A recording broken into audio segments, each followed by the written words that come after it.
The work he has been doing is related to the Anti-Castro Fair Play for Cuba Committee. Oswald opened up his chapter in New Orleans. He was the only member. The only other name associated with the New Orleans chapter of the Fair Play for Cuba Committee was A.J. Haddell, who was listed as another officer of the organisation, separate from Oswald. He ordered a batch of printed circulars using the alias Lee Osborne. Oswald listed the address for his committee as 544 Camp Street, which also happened to be the address of intelligence agent Guy Bannister.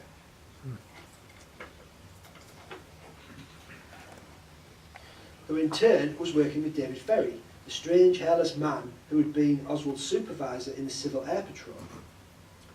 Ferry is suspected of recruiting Oswald into the world of espionage in the first place. At that time, he was a CIA pilot and private investigator for New Orleans crime boss Carlos Marcello, the associate of none other than Dutch Murray, Oswald's uncle. He stays with in New Orleans when he first arrives there. Witnesses see Oswald meeting with both Ferry and Bannister during the summer of 1963 on numerous occasions throughout the state.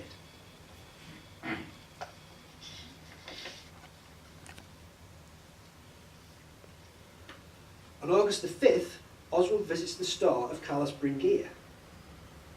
He is a member of the militant anti-Castro Cuban exile group, DRE.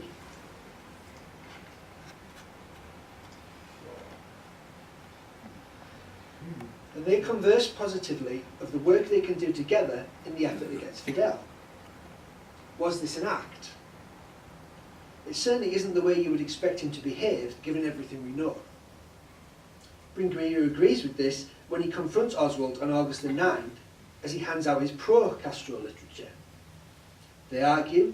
Bringuier hits Oswald after he invites him to do so, and several witnesses say the altercation looks staged. After being arrested for a breach of the peace, he asks to speak to the FBI. Once again, given Oswald's recent activities, you would expect they would be the last people he would want dealings with. And his provocative behaviour doesn't stop there. On August 16th, he's back handing out his leaflets, this time outside of the International Trade Mart, whose director,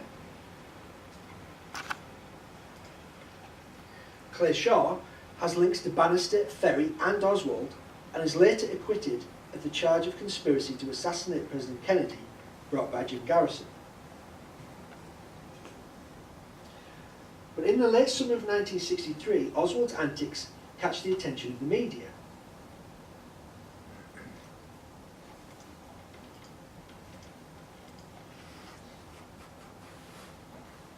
He's filmed by WDSU-TV in New Orleans, handing out his Hands Off Cuba leaflets, and invited to a radio debate with Bringuier, where he's railroaded by right-wing media assets over his life in the Soviet Union. At one point, the normally cool and collected Oswald seems rattled and perhaps lets slip his true role.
Maybe he really was under the protection of the US government and continued to be so as summer turned to fall.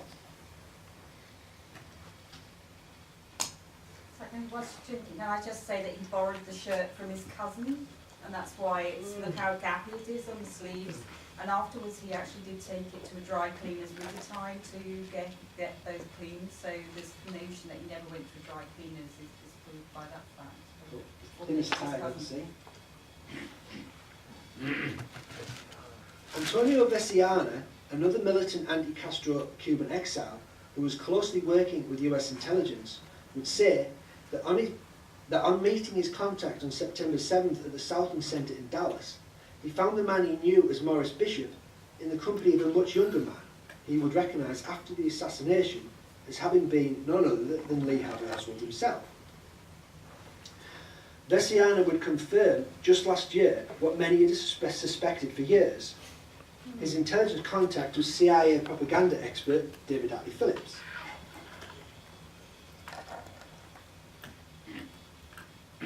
The association between Phillips and Oswald perhaps goes some way toward explaining what would happen in Mexico City later that month, and that is where I'd like to pick things up in part 3.